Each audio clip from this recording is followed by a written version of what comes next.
오늘 육효 이론과 실전 비기입니다. 여기 있는 내용. 오늘은 페이지 88쪽에 있는 겁니다. 거기 이제 비신과 복신이 있습니다. 그러면 요 비신과 복신을 이 육효에서 어떻게 활용하는지, 그거 이제 간단 명료하게 설명을 드리겠습니다. 자, 우리가 육효 공부하다 보면 항상 접하는 게 요 비신과 이 복신입니다. 그럼 그 용어의 뜻은 이 복신은 엎드릴 복자거든요. 그래서 이 개에 드러나 있지 않고 숨어 있는 걸 우리가 복신이라고 봅니다. 그래서 요 자인진 미사묘 요 개에 드러난 걸 드러나지 않는 거에 숨어 있는 걸 요걸 우리가 복신이라고 합니다. 복신. 그래서 이 복신과 같은 동효의 이게 복신과 같은 이게 동주에 있는 거. 다시 말하면 1호, 2호, 3호 같은 동효에 있는 이 자를 우리 이렇게 비신이라고 합니다. 비신.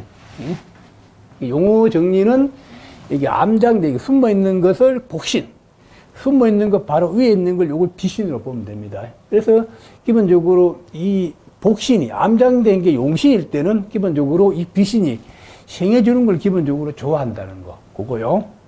그러면 이제 기본적으로 자, 그럼 이 복신을 어떻게 찾느냐 했을 때, 그냥 간단하게 설명드릴게요. 네. 자, 우리가 이렇게 이제 점을 쳤는데 이 풍레익계가 나왔죠. 그럼 이 풍레익계는 우리가 8개잖아요. 우리가 기본적으로 이 주익은 8개인데, 8개 중에서 어느 개에 속하는지 그걸 또 알아야 돼요. 풍레익계는 이 송궁에 속합니다. 송궁.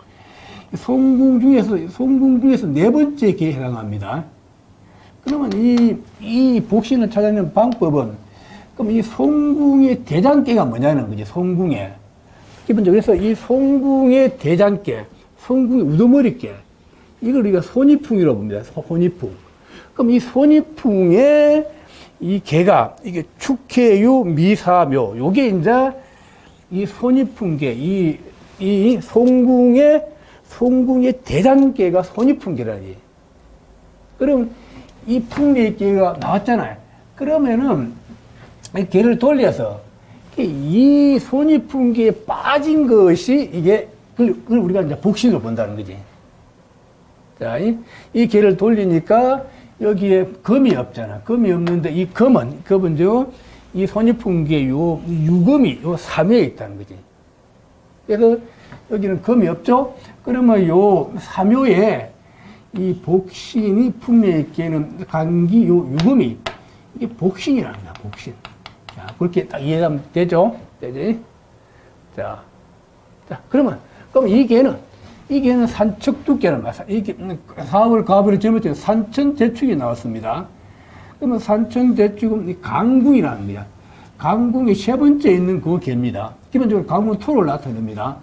그러면 이 강궁의 숫계, 강궁의 대장계가 뭐냐 하니까, 자, 이 강궁의 대장계는 이게 간이상계라는 거예요, 간이상. 다시 말하면 이 강궁의 가장 우두머리라는 거예요, 우두머리. 이 우두머리가 8개의 계를 밑에 하위 계를 관할한다는 겁니다. 그럼 이 간이상계가 지놓으신 술자인이라는 거예요, 술자인. 그래서 산척대축 계를 뽑으니까 이 계는, 드러난 이 계는 이게 신금이 없다는 거지. 그러면 요 간이상계 지놓으신 술자, 여기 신금이 3요에 요 신금이 있잖아요. 그럼 이 계는 딱 3요에다가 3요에 요 신금이 복신이다, 암장됐다라고 합니다. 자, 그래서 여러분 이렇게 처음 하면은 이 복신을 어떻게 찾느냐에 대해서 굉장히 고민을 합니다. 이 찾는 방법은 먼저 개가 나오면 그 개가 송궁인가 아니면 금궁인가 강궁인가 그 8개를 그걸 찾아야 된다는 거지. 풍레익계는 송궁에 있는 거예요. 송궁의 네 번째 개에 해당하는 겁니다. 그러면 이 송궁의 대장계가 뭐냐면 대장계는 손이풍이라는 거예요. 손이풍. 손이풍에 이 개가 축해유 미사묘로 나왔다는 거지. 그러면 풍레익계에서 뽑아갖고 여기에서 찾아보니까 손이풍이 없는 거, 이 간기 유금이 이 개는 없잖아요. 그러면 이 간기 유가 이게 암장됐다. 이게 복신으로 본다는 거죠. 복신. 이해되시죠? 자, 또 하나는 요것도 산천대축경. 산천대축경은 강궁이라는 게, 강궁의 세 번째 계라입니다. 강궁은 토가 되죠. 이 강궁은, 강궁의 대장계, 숙계가, 강궁의 대장계 숙, 간이산이라는 거지. 이 간이산은 이 개가 진오신 술자인으로 나왔다는 거지. 그러면 요 산책대축과 비교해서 빠진 거, 보니까 요 신금이 이 개는 빠져 있잖아요. 그러면 이 신금은 이게 암장됐다, 이게 복장됐다로 하는 거예요. 그게 찾는 방법. 자, 그러나 이 암장된 거, 이게 찾는 거는 기본 원리만 이해만 하고 있으면 됩니다. 지금 우리는 여기 이제 도사폰을 치면은, 도사폰에 육효작계를 딱 치면은, 거기 음량만 딱 치면은 바로 이게 암장된 게를 바로 나오기 때문에 일일이 막 이거 찾니라고 고민할 필요는 없다는 겁니다. 지금은 시대가 굉장히 급변한 시대이기 때문에 우리가 사주를 세우는 거나 육효를 이 개를 세우는 거는 스마트폰을 여러분들이 활용을 하라는 겁니다. 자, 그러면 이제 이 첫 번째 질문을 볼게요. 자, 그러면은, 자, 비신과 복신인데, 묘월 갑자일에 점을 쳤습니다. 이게 풍력계가 나오는데 질문이 뭐냐 하니까, 거기 이제 88쪽을 한번 봐봐요. 자, 우리가 88쪽을 보면은, 자, 거기 90쪽에 그 예제 2번을 한번 보면은요, 예제 2번을 보면은, 어떤 여자분이 직장에 대해서 물었다 합니다. 어떤 여자분이 직장이 어떻게 될 것인가? 어떤 여자분이, 내가 직장 잘 다닐 수 있나? 내 직장 구할 수 있냐? 이 직장에 대해서 이렇게 점을 쳤습니다. 질문을 했습니다. 그게 이제 묘월 갑자일에 점을 쳤다. 순위가 궁망. 그러면 직장의 문제를 물었으면 용신이 뭡니까? 이 관기가 용신이죠. 우리 사주에서는 우리는 이 관사를, 이 관성을 용신으로 보자, 직장의 문제를. 그러면 이 관기를 찾이 관기 어디 있습니까? 자인진 미사묘인데 요 개 안에서는, 본기에서는 이게 없어. 이 관기가 없잖아요. 마치 숨어 있는 게 이 관기가 있다는 거지. 그럼 숨어 있는 이 관기 유금을 이게 용신으로 본다, 용신. 자, 그래서, 자, 내가 직장 문제를 물었는데 용신이 숨어 있는 거요.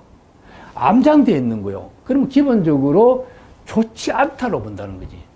내가 쓸 용신이 이 개에 드러나 있어야 내가 쓰는 거지. 숨어 있는 거라자. 그럼 기본적으로 사람이 직장을 구하기가 쉽지 않은 그런 개라는 거지. 자, 기본 원칙이 있다는 그 다음에 또 왕세를 넣으면은, 묘월 갑자일에 점을 쳤잖아. 이게 또 묘유축을 하는 거요. 그럼 이 관기가 월파를 당했다. 월파를 당하고 이 자를 받기 때문에 또 이게 설기를 당하잖아. 안 그래도 암장돼 있는 데다가 월파에다가 설기를 당해. 그럼 그야말로 이게 뭐 직장 구하기 쉽지 않다. 아니면 현재 직장 다니고 있으면 바로 직장이 잘린다. 직장 그만둬야 하는 그런 개라는 거지. 직장을 구하려고 하면 구하기 쉽지 않고, 지금 직장 다니고 있으면 직장을 그만둘 수밖에 없는 그런 개라는 거지. 왜? 첫 번째는 이 관기가 암장되어 있는 데다가, 숨어 있는 데다가, 이 월파에다가 너무 설기다 하는 거요. 이게. 자, 이럴 때는 요 비신이 요걸 생각한다 하지만, 워낙 이게 휴사하고 약하기 때문에 돈 받지만, 돈 받는 게 아주 무력하다는 거야. 자, 이렇게 바로, 얼마나 육교가 쉬워요. 우리가 사주 공부하다 보면, 사주 공부는 맹쾌한 답을 탁 때로는, 맹쾌한 답을 주기가 또 곤란할 때가 있거든요. 근데 육효점은 바로 궁금한 거, 바로 내가 직장 구할 수 있냐 없냐, 바로 그에 대한 바로 답에 대해서 이 점을 친 거기 때문에 바로 맹쾌하게 딱 나와버리죠. 육효가 때로는 강력한 여러분들의 무기가 될 수 있습니다. 자, 그래서 이제 거기 예제 2번은 바로 직장을 잃고 실직해서 이제 집에 있다 그랬잖아요. 바로 그렇게 이해되죠? 자, 또 그 다음에 예제 3번 볼게요. 예제 3번 보면은 4월 갑오일에 점을 쳤습니다. 진사가 공망. 결국 우리가 산천제축계가 나왔다는 겁니다. 질문이 뭐냐니까, 이 왕웅성생의 왕웅성생 제자 중 공부하는 제자의 아이가 막 고열로 나서 막 열이 확 나서 열이 나는데 나흘이 지나도록 열이 내리지 않는다는 거예요. 그래서 주사를 맞고 약을 먹어도 소용이 없었다. 그래서 그 학생이 이렇게 산천대축계를 뽑고서 우리 왕웅성씨한테 이렇게 질문을 한 겁니다. 내 아이가, 내 자식이 막 열이 확 오는데 이거 어떻게 되냐?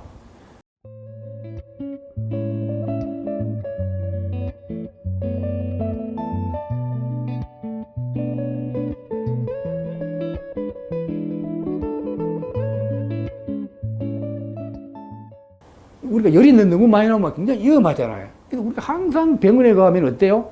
항상 이게 혈압 체크를 하잖아요. 그만큼 이 열이 많이 나면 굉장히 위험합니다. 자, 그래서 그 왕후성신의 제자도 자기 아이가 열이 많이 나니까 이 걱정이 돼서 점을 졌는데 산천대축계가 이렇게 나왔다는 겁니다. 자, 그래서 마침 이렇게 자인진 술장이 나왔죠. 질문이 내 아이의, 내 자식의 건강을 물었잖아요. 그러면 용신이 뭡니까? 그럼 기본적으로 이 자손이 용신이에요. 자손이 용신이라는 거예요. 이 자손의 핵심은 자인진 술장이 이 본계, 이 개에 드러나지 않고 숨어 있다는 거지. 용신이. 그래서 기본적으로 용신이 암장되어 있을 때, 복신되어 숨어 있을 때는 기본적으로 그 점괘가 기본적으로 좋지 않은 걸 나타냅니다. 자, 그 다음에 이제 또 왕셰를 넣어보라는 거예요. 왕셰. 이렇게 4월 갑오일에 점을 쳤잖아요. 그러면 이거는 다 화죠. 화가 이 아이를 화극금을 해야 되나요? 그럼 굉장히 아이의 건강이 안 좋죠. 기본적으로 이 화의 성향은, 이 화라는 성향은 기본적으로 고열을 나타내는 거죠. 고열. 열이 많이 남아요. 그래서 기본적으로 우리가 화가 이 금을 극하기 때문에, 다시 말하면 이게 용신인데, 그럼 이 화는 기신이잖아요. 그럼 이 기신이 요 신금을 극하기 때문에 이 화의 병이 있다는 거예요. 화의 병이. 그럼 이 아이가 뭐 열이 엄청난다. 이 화의 공격을 받는다는 겁니다. 자, 그래서 어디 몸에 무슨 염증이 있어갖고 막 열이 확 나는 그런 사이라는 거지. 자, 그런데, 자, 그러면, 그 다음에 여기서 요 현재 요 전통 귀신이잖아요. 그럼 또 하나 중요한 것은 사묘의 자리는 게 침대의 자리입니다. 침대의 자리인데 이 아이가 자손이 암장되어 있잖아. 그럼 이런 상은 침대에 누워있는 상이다. 침대에 누워있는 상이다. 자, 게다가 요 사묘의 요 현계전도 이게 공망이거든요. 그래서 기본적으로 비신이 복신을 토생금으로 생해줘야 되는데 이 자체 현재 공망이기 때문에 기본적으로 이 생도 잘 못 받는다는 거지. 자, 그래서 기본적으로 이 아이의 고열은 당분간 계속 지속된다는. 그러면 이게 언제 해결될 것인가 할 때, 이게 암장된 게 이 복신이 용신일 때는 이게 기본적으로 복신이 출현되면은 신일이 오면 이 복신이 이게 출현되죠. 출현된 요때 기본적으로 해결되면 나타납니다. 좋은 일이 난다. 좋은 일이 난다. 그래서 기본적으로 요 자손신 용신인데, 그러면 날을 돌리니까 그러니까 4, 5, 미, 신이자. 그러면 3일만 지나면은 신날에는 이 열이 내려간다, 좋아진다라고 할 수 있다. 왜? 복신 암장된 게 드러났기 때문에. 또 이게 좋아지려고 그러면은 암장된 충을 만나면 암장된 게 튀어나옵니다. 그러면은 이 돌리면 이게 인연은 또 날이 멀잖아요.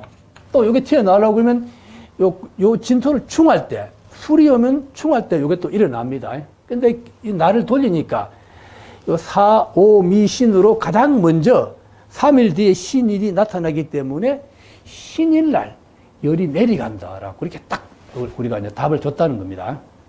자, 기본적으로 아이의 질병은 갑자기 열이 일어나는 거지, 그런 병이기 때문에 이거는 뭐 이렇게 오래된 병이 아니고 갑자기 일어나는 그런 병이란 말이에요. 그런 거는 걔를 보고서 그냥 3일 뒤에 낫는다 이렇게 판단할 수 있다는 거예요. 자, 오늘 이 비신과 복신, 우리가 육경마다 항상 이게 접하는 게 비신과 복신입니다. 여기서 복신은 암장된 걸 복신이라고 그래. 암장된 같은 동효에 있는 걸 요걸 비신으로 봅니다. 비신. 예? 그래서 기본적으로 우리가 용신을 찾았는데 그 용신이 복장돼 있을 때, 암장돼 있을 때, 숨어 있을 때는 기본적으로 좋지 않음을 나타내요. 또 첫 번째 질문이 내가 직장 문제에 점을 쳤죠. 내가 직장이 어떻게 되겠는가? 내가 직장을 구할 수 있겠는가? 직장 문제에 점을 쳤기 때문에 관계가 용신해. 이 관계가 이 본계에 드러나지 않고 숨어 있다는 거예요. 숨어 있는 자체가 직장 구하기 쉽지 않음을 나타내. 그래서 두 번째 왕세를 넣으니까 월파에 설기다 하는 거야.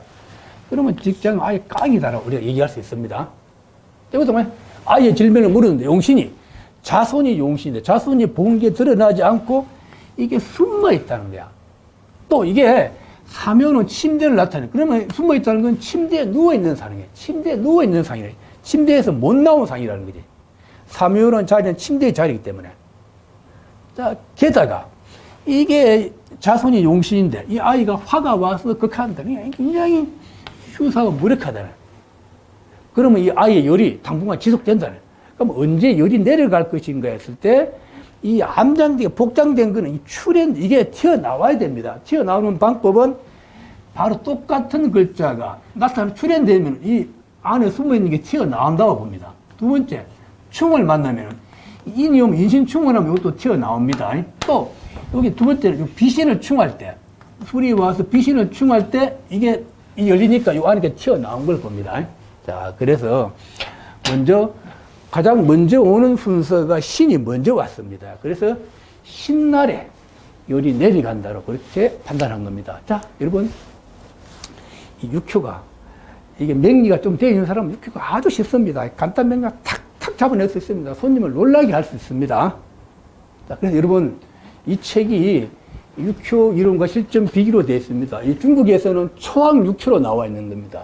이 책이 너무 쉽게 너무 잘 되어 있습니다. 아마 한국 육효를 아마 이 책이 아마 힘쓸 겁니다. 지금 이 책이 너무 좋다고 계속 전화 오고 문자 오고 지금 굉장히 제가 많은 이렇게 사랑을 받고 있습니다. 자, 이렇게 오늘 이 공부 여러분 도움 되시기 바랍니다. 자, 고맙습니다.